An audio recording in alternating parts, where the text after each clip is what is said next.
But first, my thoughts at the end of day 39, America in shutdown. Exactly 3 weeks ago, it seems like an eternity ago, but in the early stages of the lockdown, I gave this warning. We just all have to remember, a crisis has to be dealt with. We want to protect people and save lives, and we have our civil liberties, our Constitution to also preserve. And after 9/11, we did a heck of a lot of stuff that in the moment felt really good. But then later on, years later, comes the waste, fraud, and abuse. We're seeing some of those things creep in during this COVID crisis as well. Well, in the weeks since, we've seen a lot of COVID-19 mission creep. Somehow flattening the curve ended up flattening our civil liberties as well. Virginia used the emergency as cover to ram through more anti-gun measures. Michigan and Kentucky, they cracked down on worshipers even when they were social distancing. And California, well, they're funneling money to illegal immigrants. But there's a new threat to our rights on the horizon, and it's being pushed by the second wealthiest man in the world. Microsoft co-founder Bill Gates and the Gates Foundation, well, they spend hundreds of millions of dollars on research projects around the world. They do a lot of good. And now it's the largest active funder of the World Health Organization as well, despite the WHO's recent COVID failures and coziness with China. Now, according to Gates, the only way to responsibly end the shutdowns and stay-at-home orders is for a pretty vast surveillance system to be put in place.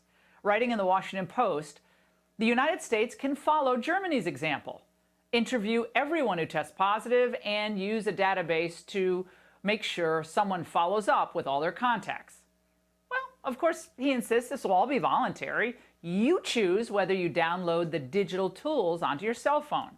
He notes that some people have proposed allowing phones to detect other phones that are near them by using Bluetooth and emitting sounds that humans can't hear.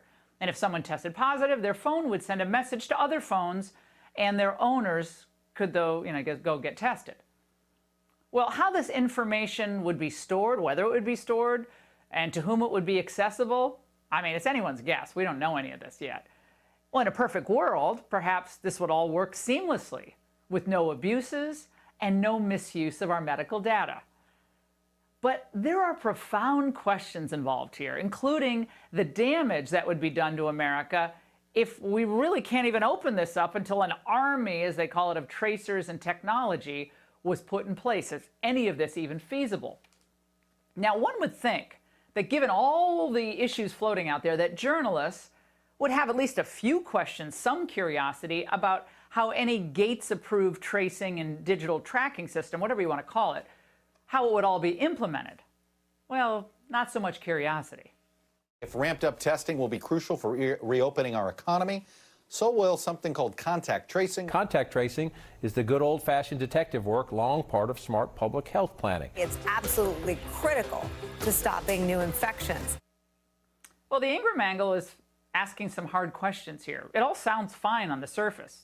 Remember after the 9/11, everything seemed fine. The Patriot Act, new Homeland Security Department, ramp up, surges. It all seemed perfectly reasonable. Years later, we found out some of that stuff wasn't. Well, sometimes we have to ask uncomfortable questions because we know that there aren't too many in the media who actually will. A few months ago, we were all terrified by models that told us millions of people could die of the coronavirus in the United States, or at least hundreds of thousands. Well, fear is a really powerful tool.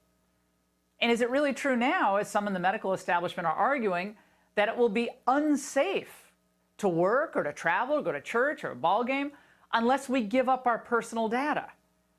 Well, I haven't seen the scientific proof for any of that. That's a big leap. Well, finally, China boldly predicted today that it could have a COVID vaccine ready by early 2021. What a neat trick. China creates a global catastrophe and then swoops in for the vaccine rescue. I'm sure it will all be totally free, won't cost us anything, and completely safe.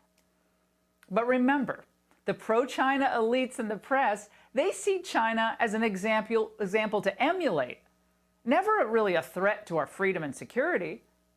After all, we don't even have vaccine factories. We either got to start building them or look to countries that might make it for us. And one of those countries might include China. And if the president keeps calling it the Chinese virus and insulting the Chinese, he might have a really hard time getting Xi Jinping and his government to be friendly to the United States, or he may extract something from Donald Trump, in return that Donald Trump isn't going to want to pay him, like, an apology and some respect. Some respect to our Chinese overlords? Bill Gates, well, has some respect for China, maybe even in spades.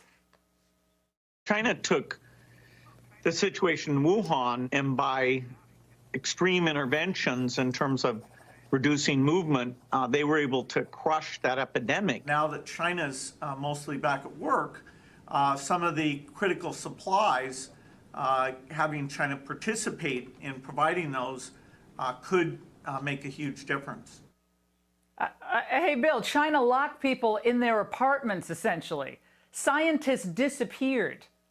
People were terrorized and terrified. We don't even know what happened in Wuhan, but it's all like, oh, maybe a little extreme. They still haven't given us key data about the virus, how it started, who really was patient zero, the way it started, the origins, the full research on therapies, patient records. Well, they've made a huge difference, as he said. Yeah, they made a huge difference. We've lost 50,000 Americans and trillions in wealth. And those are my thoughts at the end of day 39, America in shutdown.